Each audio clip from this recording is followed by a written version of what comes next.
बस सिर्फ कुरान शरीफ की एक आयत, चूंकि दुनिया ने ही मुझको मस्जिदों से रोका है, दुनिया की मोहब्बत ही ने शादी ब्याह में फजूल खर्ची करने का पैगाम दिया है। इसीलिए है मालदार होने के बावजूद लड़की वाले के सामने भीख मांगना कि बुलेट देना है, 10,000 रुपये देना है, कार देना है। भूल गए कि हुजूर ने कहा था जो दौलत बढ़ाने के लिए दूसरों के सामने हाथ फैला के भीख मांगता है, कयामत के दिन इस तरह खड़ा होगा उनके चेहरे का सारा गोश्त झड़ गया होगा। इंतहाई जलील और रुसवा होकर भरी महफिल में मैदान महशर में वो आएगा जो अपनी दौलत बढ़ाने के लिए दूसरों के सामने भीख मांगेगा। हिंदुस्तान के बेशुमार फकरा जा रहे हैं कहाँ, हज के मौसम में, वहां जाके भीख मांगते हैं, लाखों लाख रुपए कमा के वो इंडिया आते हैं। और सुनिए, ये जो मदीना चलिए की आंधी चली है, हदीस सुनिए मुस्तफ़ा की। हुजूर क्या कहते हैं, सरकार ने फरमाया है यहुज्जो अगनिया उम्मती लिन्नुज़हा। जरा सुनो, सीना फट जाएगा तुम्हारा। हुजूर को पढ़ाता नहीं हो ना, सिर्फ हुजूर की तारीफ करते हो, सिर्फ 2 पैसा कमाने के लिए। हुजूर को पढ़ो सही। मुस्तफा क्या कहते हैं, यहुज्जो अगनिया उम्मती लिन्नुज़हा व औसातुहुम लित्तिजारा व फुक़राहुम लिलमसअला व उलमाउहुम लिर्रिया वस्सुमा। सीना फट जाएगा अगर यह हदीस पाक ठीक से पढ़ लिया तो फिर सारा खुमार निकल जाएगा। 1 करोड़ गुना है और रट रहे हैं बगदाद चलिए और मदीना चलिए, यह फट जाएगा सीना। आला हजरत चाहते तो हर साल हज को जा सकते थे, मगर अपनी पूरी लंबी जिंदगी में सिर्फ 2 बार हज के लिए गए हैं। और यह 2 बार हज के अलावा वह चाहते तो हर साल मदीना जाते, मगर हर साल मदीना नहीं गए हैं। वो हिंदुस्तान में रह करके हर साल मस्जिद में एतकाफ में बैठते थे आला हजरत। चूंकि हर साल एतकाफ मस्जिद में बैठना यह सरकार की सुन्नत है। आका अलैहिस्सलाम सारी जिंदगी एतकाफ में बैठते रहे और अल्लाह के सारे वली उलमा कराम वो सब भी बैठते हैं। आला हजरत सारी जिंदगी मरते दम तक, जो जिंदगी का आखिरी साल था, वो कुछ हमेशा वो एतकाफ में बैठते रहे, वो मदीना दौड़ के नहीं जाते थे। सुनिए गौर से हुजूर की हदीस सुनिए। हुजूर फरमाते एक जमाना ऐसा आएगा कि मालदार लोग तफरीह के लिए हज करेंगे। यहुज्जो अगनिया उम्मती लिन्नुज़हा। हमारी उम्मत के जो मालदार लोग हैं वो हज क्यों करेंगे, तफरीह के लिए। चलो सिंगापुर नहीं जाके मदीना ही चलते हैं, चलो साहब वाशिंगटन डीसी नहीं जा करके मक्का ही चलते। अब तो वहां का मक्का होटल भी 7 स्टार हो ही गया है। वहां इतना बड़ा बड़ा मोटा मोटा गद्दा, एयर फुल एसी, और फिर साहब आराम से खाना पीना। चल तो मदीना ही घूमते। अब तो 2030 के बाद जो 30 का विजन है वहां का हरमैन तैयबन का, जो वहां का जाहिल कामचोर और दुनियादार हाकिम फिलिस्तीन के हजारों लोग मर रहे हैं और ये अपने महल में दादे ऐश दे रहा है, नहीं बचेगी तेरी कुर्सी, तुम्हारा भी तुम्हारी सल्तनत हिल जाएगी। हुकूमत के दिन तेरे पूरे हो रहे हैं। फिलिस्तीन के शोहदा की आहें रंग लाएंगी। एक यमन का गरीब अपने भाई के लिए साहब वह 24 घंटे मैदान में उतरा है, और जिस पर सारी दुनिया की नजरें हैं कि राजधानी है वो, वहां के लोग मुसलमानों के दर्द में काम आएंगे। ये यहूदो नसारा का दम छुल्ला बन रहा है, उसका तलवा चाट रहा है। ए यहूदी का तलवा चाटने वाले, आज अगर फिलिस्तीन तबाह हो गया तो तुम्हारी सल्तनत भी नहीं रहेगी, रियाद नहीं रहेगा, तेरी हुकूमत नहीं रहेगी। अगर चाहता है कि रियाद रहे, तेरी सल्तनत रहे, अभी बर वक्त इन खबीस यहूदी को लगाम देना होगा, वरना ये 25 ममालिक के बीच में एक यहूदी सबको मार रहा है, सबको डरा रहा है, इसीलिए कि कुर्सी प्यारी है, हमको मारेगा, हम पर बम गिराएगा। तुम हिम्मत करके मैदान में निकल जा, जिस तरह वो नौजवान मैदान में निकला, बोला था 4 दिन में मिटा देंगे, 4 महीने से ज्यादा हो गया, मिटा नहीं पाया। यहूदियों को नाको चने चबाने पड़ रहे हैं। अगर मुसलमान हिम्मत करे, अल्लाह की जात से उम्मीद है कि इस्राइल का नामो निशान मिट जाएगा, किबले अव्वल आजाद होगा, फिलिस्तीन आजाद होगा। नारे तकबीर, नारे रिसालत, उलमाए अहले सुन्नत, इमामुल अंबिया का। हिम्मत करने की जरूरत है। मगर ये बुज़दिल, ये हरामखोर, ये नापाकी में जीने वाला, ये क्या हिम्मत कर पाएगा?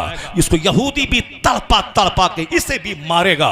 वो दिन करीब आ रहा है, चुन चुन के मारेगा। मारा देखा तुमने, पहले सद्दाम को मारा तो दूसरे आदमी हम मजाक उड़ा रहे थे, इसीलिए चुन चुन के कर्नल कसाफी को भी मारा, यासिर अरफात को भी मारा और सबों को मारा। अगर उस वक्त उस शेर का साथ दिया होता सब, तो पहले ही आज से 25 साल पहले ही यहूदियों का नामो निशान मिट गया होता। जिस तरह चंद मुट्ठी भर नौजवानों ने हिम्मत दिखलाई है। इत्तेहाद बहुत बड़ी दौलत है। यूनिटी इज स्ट्रेंथ, यूनिटी में बहुत बड़ी ताकत है।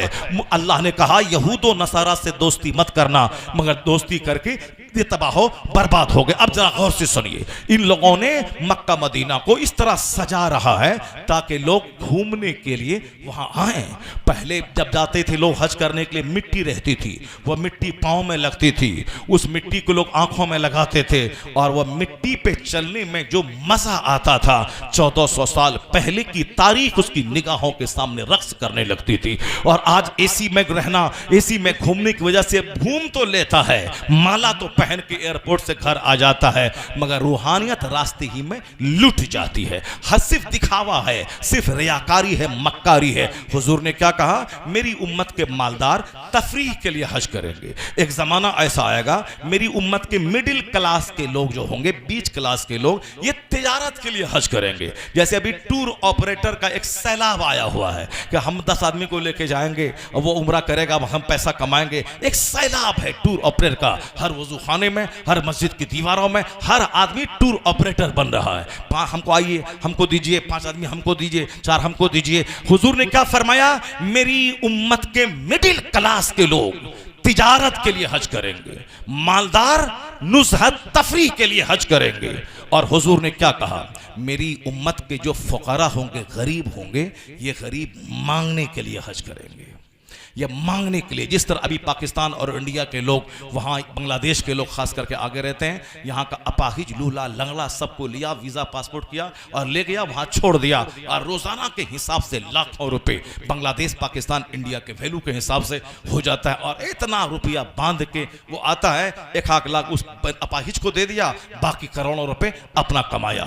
और सुनो आखिरी बात जो बात मैं कह रहा हूँ, हजरत हम मस्जिद के इमाम हैं, हमको मदीना देखना है। अपने वो मस्जिद के इमाम साहब को मतवली भेज दिया, आप भी हमको भेजिए, मदीना जा रहे हैं। अब इससे पैसा मांगा, उससे पैसा मांगा। हज के लिए भीख मांगना हराम है। हज के लिए कर्ज लेकर के भी कोई हज को ना जाए, कर्ज लेकर के भी कोई हज को ना जाए। और हज के लिए भी सवाल करना हराम है। फर्ज है तो जाओ, अगर फर्ज नहीं है तो जो फर्ज है वो करो। जी क्या बात। नमाज फर्ज है, पढ़ता नहीं है। और हज का शौक ये शौक शैतानी है। नमाज फर्ज है, पढ़ता नहीं है। जो पंजगाना फर्ज आजम, सबसे बड़ा फर्ज। हज सब पर फर्ज है? नहीं। ज़कात सब पर फर्ज है? नहीं। जब नमाज सब पर फर्ज है, अमीर गरीब देहाती शहरी बूढ़ा जवान सब पर फर्ज है। गरीब रहे तब फर्ज है, कपड़ा न रहे नंगा पड़े नंगा फर्ज है। घर में पढ़े, गड्ढा खोद के पढ़े, खड़ा ना हो सके लेट के पढ़े, बैठ के पढ़े, बैठ ना सके लेट के पढ़े, जब तक सांस की खरखराहट जारी है नमाज माफ नहीं है।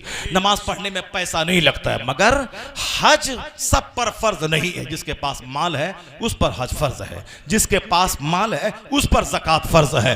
तो जो माल वाला है वह तो हज को जाता नहीं है। और ये मौली साहब जो मस्जिद में इमाम है, पैसा दीजिए हम हज को जाएंगे, और पैसा दीजिए हम मदीना जाएंगे, रमजान मदीना में गुजारेंगे, रमजान मदीना में गुजारेंगे। क्यों? इसलिए ताकि लोग जाने कि ये मदीना में रमजान गुजारता है, ताकि ये जाने कि ये हज करके आया है। सुनो मुस्तफ़ा क्या कहते हैं। एक ज़माना ऐसा आएगा कि मेरी उम्मत के जो उलमा हैं वो रियाकारी के लिए हज करेंगे, सिर्फ दिखाने और सुनाने के लिए, रिया व सुमा, दिखाने और सुनाने के लिए हज करेंगे। गाँव कहाँ लुट गए तुम।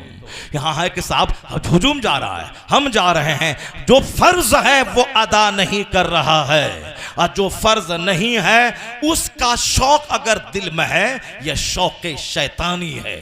यह अल्लाह की तरफ से यह शौक नहीं डाला गया है, यह शैतान की तरफ से। हाँ, जो नमाज पंजगाना का पाबंद है, जो मुस्तफ़ा की सुन्नत सुन्नतों पे अमल करता है, वो अगर मदीने पाक की हाजिरी का शौक दिल में पाल रहा है, वह दूसरों के सामने भीख नहीं मांग रहा है कि मैं नात पढ़ रहा हूं, आप टाका हमको दीजिए और ये टाका मदीने में खर्च करेंगे, ताकि ये जाहिल मदीने का नाम सुन के मुस्तफा के दीवाने पैसा इसको देते हैं और ये मदीना में खर्चा करेगा, यहाँ कपड़ा खरीदने में खर्चा करेगा, कि फिर यहाँ से टैक्सी का खरीदने में खर्च करेगा। नहीं, मदीना में खर्च करेंगे। लोगों ने दिया मदीना का नाम, मदीना के नाम पे ये क्यों भीख मांग रहा है? असल में इश्क रिसालत वो है, नमाज फर्ज अदा कर रहा है, मदीना जाने का शौक है, वो रात के सन्नाटे में तहज्जुद पढ़ने के बाद अल्लाह से भीख मांगता है कि इलाही तू अपना हरम मुझे दिखा दे, अपने महबूब का हरम दिखा दे, तू इंतजाम फरमा दे। तब अल्लाह तबारक व तआला वहां से नवाजता है जहां से बंदा सोच नहीं सकता है। मुफलिसी में भी मदीने का सफर हो जाए जिस पे सरकारे दो आलम की नजर हो जाए। भीख क्यों मांगता है? भीख क्यों मांगता है? भीख क्यों मांगता है? भीख मांगना हराम है। हाँ, जिस पर हज फर्ज हुआ था मगर डिले किया, अब वो गरीब हो गया तो अब उस पर लाजिम है कि वो कर्जा लेकर के हज को जाए। यह सजा है कि हज में डिले क्यों किया, लेट क्यों किया। Islam is based on 5 pillars. बुनियल इस्लाम अला खम्स। इस्लाम की इमारत 5 चीजों पे है। पहली चीज शहादत, testifying that there is no god but Allah and Muhammad is the messenger of Allah सल्लल्लाहु अलैहि वसल्लम। पहला पिलर है दिल की गहराई से अल्लाह पर यकीन करना कि अल्लाह है, वही इज्जत देने वाला, वही जलील करने वाला, वही हुकूमत देने वाला, वही हुकूमत छीनने वाला, वही बीमार करने वाला, वही शिफा देने वाला, वही अल्लाह है मेरा, जो फिरौन को 400 साल की लंबी उम्र देना भी जानता है और जब वह इख्तियार का गलत इस्तेमाल करे तो उसे पानी में डुबा के तड़पा के मारना भी जानता है। यह विश्वास करना होगा। ऐसा नहीं कि ऐसा होगा तो ऐसा होगा, वैसा होगा तो वैसा होगा, यह नेता की वजह से हो गया, मौलाना की वजह से हो गया, पीर की वजह से हो गया, जोहला की वजह से हो गया। यह विश्वास करना होगा कुलिल्लाहुम्मा मालिकल मुल्क तुतिल मुल्क मन तशा व तंज़िउल मुल्क मिम्मन तशा। सारे बादशाहों का बादशाह है वह खुदा, जिसे चाहता है इज्जत देता है, जिसे चाहता है जलील करता है, जिसे चाहता है सल्तनत देता है, जिसे चाहता है भीख मंगवा देता है। इसलिए विश्वास करना होगा मेरा खुदा वो है जो हुकूमत देना भी जानता है, अगर गलत इस्तेमाल हो हुकूमत का तो हाथ में कटोरा देकर भीख मंगवाना भी जानता है। यह विश्वास करना होगा कि रब वही है। ऐसा नहीं कि हम ऐसा करेंगे तो वैसा हो जाएगा, हम वैसा करेंगे तो वैसा हो जाएगा। हमारा काम क्या है? वमा खलक़तुल जिन्न वल इंस इल्ला लियअबुदून। हमारा काम है अल्लाह की इबादत करना, नमाज पंजगाना पढ़ना, रमज़ान के महीने का एहतराम करते हुए हर सारे रोज़े रखना, ज़कात पाई का हिसाब निकाल के देना, हज ज़िंदगी में एक बार कर लेना, ये हम पर ज़रूरी है।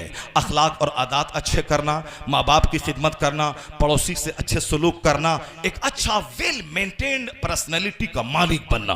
वेल मेंटेन्ड पर्सनैलिटी का मालिक वह होता है जिसका अखलाक बुलंद हो, जो दूसरों पे अत्याचार न करता हो, पड़ोसी से अच्छा सलूक करता हो। आप अपने किरदार पे नजर रखें। अगर मर गए कल तो 2024 का इलेक्शन तो अपनी जगह रहेगा, आप अपने अंजाम को पहुंच जाएंगे। अखिलेश मायावती पंडित जी अपनी जगह रहेंगे और आप कब्र में जाके वहां 99 अजदहा सांप आपके इस्तेकबाल करने के लिए तैयार है। इसलिए ज्यादा टेंशन हुकूमत का नहीं लेने का, ज्यादा टेंशन दुनिया का नहीं लेने का।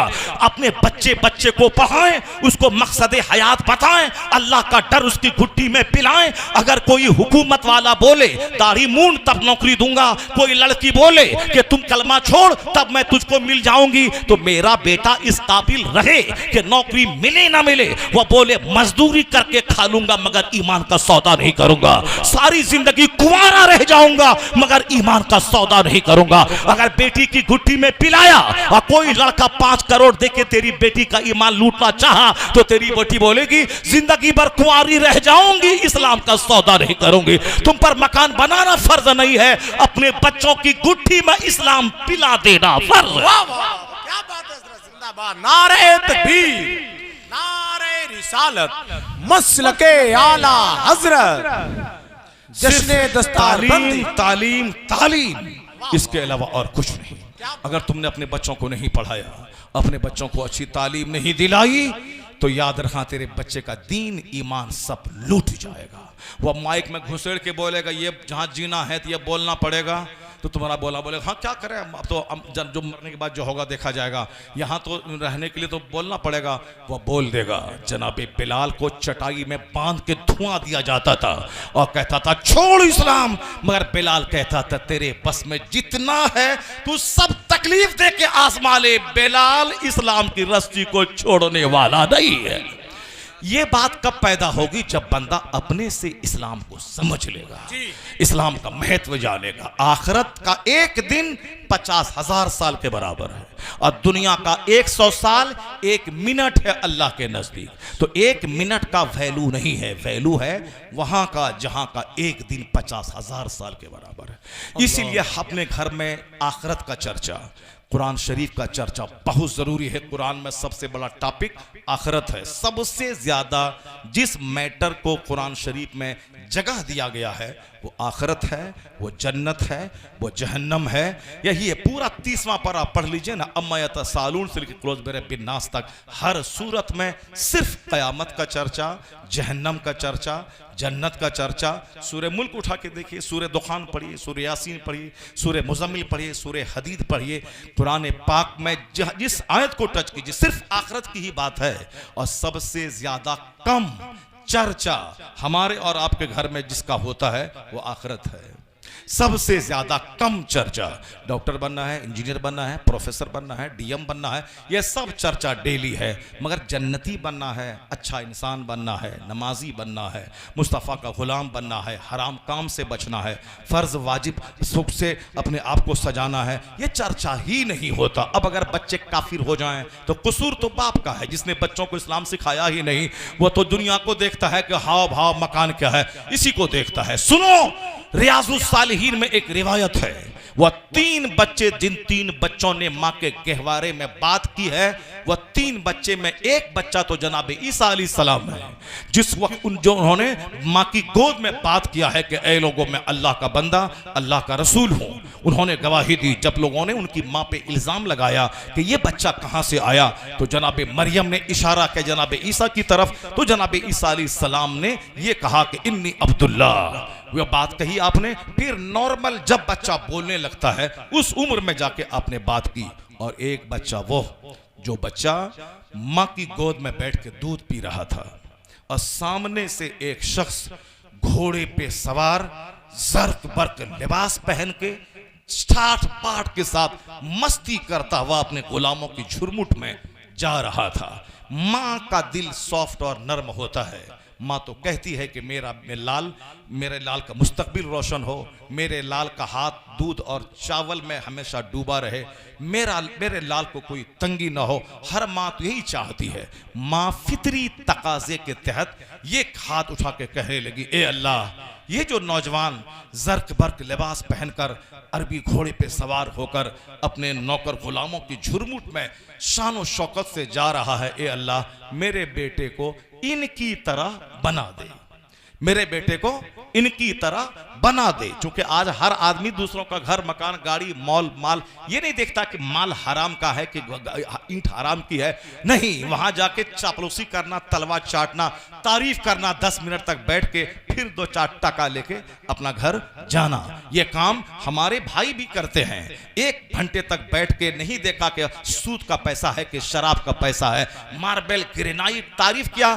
जबकि तुम अगर मदरसा नहीं चलाएगा तो तेरे मदरसा चलने से पहले भी इस्लाम था और तेरे पैदा होने से पहले भी इस्लाम था। और तू आलिम नहीं बनेगा, तकरीर नहीं करेगा, मदरसा नहीं चलेगा तो भी इस्लाम रहेगा। तो क्यों ऐसा काम करता है जो अल्लाह रसूल को नाराज करने वाला काम करता है? क्यों हराम खोरों की तारीफ और उसका पालिश करता है? जब जानता है कि माल इसका हराम का है तो 1000 रुपए की रसीद कटवाने के लिए क्यों पालिश करता है? 1 घंटा तक बैठ के इल्मे दीन की तौहीन करता है, फिर 2 टका उससे लेता है। हराम कारों के मकान की जो तारीफ करेगा, यह तारीफ उसके सीने के औसाफ को जला के राख कर देगी, उसके अखलाक को मिटा देगी। मुत्तकी परहेजगार की तारीफ हो, हरामखोर की तारीफ ना हो। वो नौजवान को देखा, माँ ने क्या दुआ किया। आजकल चूंकि सब जाहिरी खाना चाहिए, जहन्नम में जले चले, यहाँ अच्छा खाना पीना, शादी ब्याह, धूमधाम धड़का होना चाहिए। इसी पर मैं ज़र्ब लगा रहा हूँ कि अल्लाह के रसूल ने क्या कहा और इस्लामी सोच क्या है और हम क्या सोच रहे हैं। अब जरा गौर से सुनिए, उस औरत ने क्या दुआ की, या अल्लाह मेरे बच्चे को इस नौजवान की तरह बना दे। वह बच्चा जो दूध पी रहा था, दूध पीता बच्चा, वह दूध छोड़ के कहता, या अल्लाह मुझे इस नौजवान की तरह मत बनाना, अल्लाह मुझे इस नौजवान की तरह मत बनाना।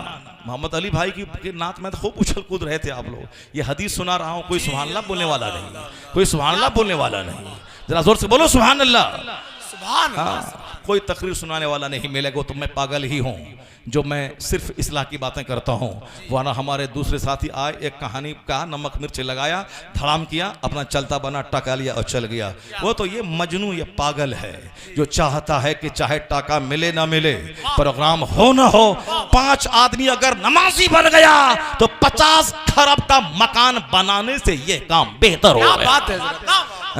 मकान आरजी है, फानी है, अगर कोई 5 आदमी नेक बन गया ये दायमी नेमत है। मदरसा खोलने, जलसा करने का यही मकसद होता है। ऐसा नहीं कि अपना एक कहानी नमक मिर्च लगा के बोला, मजा मिला, नारा लगवाया, अपना काम किया, चलता बना, जाओ तुमको जहां जाना है जाओ। यही सोच बन गई है लोगों की। मगर ये मजनू है जो 2-2, 2.5-2.5, 3-3 घंटे खिताब इसीलिए करता है। हो सकता है कि 2 घंटे वाली तकरीर अगर दिल में ना उतरी तो आखिर का एक जुमला दिल में उतर के बंदा नेक बन गया। इसीलिए एक लंबी तकरीर करता हूं, इसे बोझ मत समझना। 1 घंटा बोलिए, 2 घंटा क्यों बोलते हैं, ये बोझ मत समझना, इसी नेक बन जाओ। अब जरा गौर से सुनो, बोला क्या बोला, दूध छोड़ करके, इलाही मुझको इस नौजवान की तरह मत बनाना। मां तंग रह गई, ये दूध पीता बच्चा बात कर रहा है और फिर मैं जिसके लिए दुआ कर रही हूं और ये उसकी मुखालफत कर रहा है। इसी दौरान ये मां हैरत में तो थी ही कि बच्चा दूध पीने वाला ये ऐसा जुमला कैसे फसी अरबी में बोल रहा है। इसी दौरान एक औरत को बहुत सारे लोग घसीटते हुए सामने से लेके जा रहा था। उसके बाल पकड़ के कहता था, चोर है, चोर है, चोर है। इंतहाई जलील हालत में घसीटते हुए चंद लोग उस औरत को लेके जा रहे थे। उनकी जिल्लत को देख के मां कांप गई और हाथ उठा के फिर दुआ करी, या अल्लाह मेरे इस लाल को इसकी तरह जलील मत करना, इलाही मेरे बच्चे को इस तरह की रुसवाई से बचाना। बच्चा फिर दूध छोड़ने के बाद बोलता है, या अल्लाह मुझे इस औरत की तरह बना देना, या अल्लाह मुझे इस औरत की तरह बना देना। इन्नल्लाह ला यनज़ुरु इला सुवरिकुम व अमवालिकुम वलाकिन यनज़ुरु इला कुलूबिकुम व अमालिकुम। Allah does not see your face and your wealth, but Allah sees your heart, Allah sees your deeds, Allah sees your action। खूब लिपस्टिक और फेयर एंड लवली लगाइए, ब्रांडेड कपड़ा झाड़िए और अंदर सीने में है दुश्मनी, यहाँ है हसद, यहाँ है जलन, यहाँ है गिलासत, यहाँ है वसवसात, यहाँ है बदफिक्री। दिल को रोशन कर, कद अफलहा मन तज़क्का, वो कामयाब हुआ जो अपने आप को सुथरा किया, अल्लाह का नाम लिया, नमाज पढ़ी, दुनिया से ज्यादा आखिरत को तरजीह दिया। बल तुसिरूनल हयात दुनिया, तुम दुनिया को वैल्यू दे तो, जबकि वल आखिरतु खैरु व अबका, आखिरत बाकी रहने वाली चीज है, आखिरत पे जोर दे, सिर्फ दुनिया के पीछे मत पड़। वो बच्चा बोला, इलाही मुझको इसकी तरह मत बनाना। माँ परेशान हो गई, कहा कि अरे ये बच्चा क्या बोल रहा है। माँ बोली, बेटा क्यों? वो अब जर्क बर्क लिबास शानो शौकत के साथ जा रहा था, मैंने दुआ की, तू बोला इसकी तरह मत बनाना, और ये जलील हालत में घसीटी जा रही है, मैंने कहा ऐसा मत, तुम बोला इसी तरह बना देना, क्या मतलब है? तब वह बच्चा कहता है, अम्मी वो जो लड़का शानो शौकत के साथ घोड़े पे झुरमुट में सरकबर लिबास के साथ जा रहा था, उसका कपड़ा हराम का, उसका खाना हराम का, उसका घोड़ा हराम का, उसके सारी दौलत हराम की, अंजाम जहन्नम है। अल्लाह का मरगूस नापसंदीदा बंदा हरामखोर, अंजाम जहन्नम है। तुमने जाहिर देखा मगर वो शख्स जहन्नमी है, इसलिए मैंने कहा इलाही मुझे उसकी तरह मत बनाना। अल्लाह। और वो औरत जिसको तुम समझ रही थी कि वो जलील है, रुसवा हो रही है और घसीटी जा रही है, अम्मी सुन ले, ये औरत अल्लाह के नजदीक बहुत बड़ा मकाम है इसका। ये नमाजों की पाबंद, गुनाहों से बचने वाली और बहुत बुलंद मर्तबा इसका है। लोगों ने चोरी का गलत इल्जाम लगा के इसको घसीट रहा है, जबकि अल्लाह के नजदीक उसका मकाम बहुत बुलंद है। ये जन्नती खातून है, लोगों ने गलत चोरी का इल्जाम लगा के लोग घसीट रहे हैं। हर कदम पे नेकी मिल रही है, उनके दर्जात बुलंद हो रहे हैं। वो अपने जमाने की कुतुब है वो। इसलिए मैंने अल्लाह से कहा, इलाही मुझे इस औरत की तरह बना देना। इन्नल्लाह ला यंज़ुरु इला सुवरिकुम व अमालिकुम वलाकिन यंज़ुरु इला कुलूबिकुम व अमालिकुम। अल्लाह तुम्हारी सूरतों को नहीं देखता है, अल्लाह तुम्हारे माल नहीं देखता है, दिलों को देखता है। अल्लाह नीयतों को देखता है। अल्लाह ताला हम सबों को जाहिर सजाने से ज्यादा बातिन सजाने की तौफीक अता फरमाए। कद अफलहा मन तज़क्का, वो कामयाब हुआ जिसने अपने आप को सुथरा किया, गुनाहों से बचाया। अगर कोई हाफिज किराए के घर में रहता है, टूटी चप्पल पहनता है, फटा हुआ कपड़ा पहनता है, अगर वो कुरान पे अमल करता है तो खरबपतियों से करोड़ों गुना बेहतर है, क्योंकि उनके घर में फरिश्तों का आना जाना होता है। कैपिटलिस्ट होना और है, नाइबे पैगंबर होना और है, 50 फैक्ट्री का मालिक होना और है, रसूले पाक का नाइब होना और है, जमींदार होना और है, पत्नीदार होना और है, अरबपति होना और है, 100 स्कॉर्पियो चलाने वाला होना और है, कुरान हदीस का इल्म सीख के मुस्तफ़ा का नाइब होना और है। अल्लाह तबारक व तआला हमको और आपको सबों को, हुआ तो क्या सब हो गया। अल्लाह ताला हम सबों को नेक बनने की तौफीक अता फरमाए, आमीन आमीन। बुराइयों से बचने की तौफीक अता फरमाए। आज की इस मुक़द्दस रात में अल्लाह हम सबों की बख्शिश फरमाए, आमीन। छोटे बड़े खुले छुपे सारे गुनाहों को माफ़ फरमाए। अल्लाह हमें सच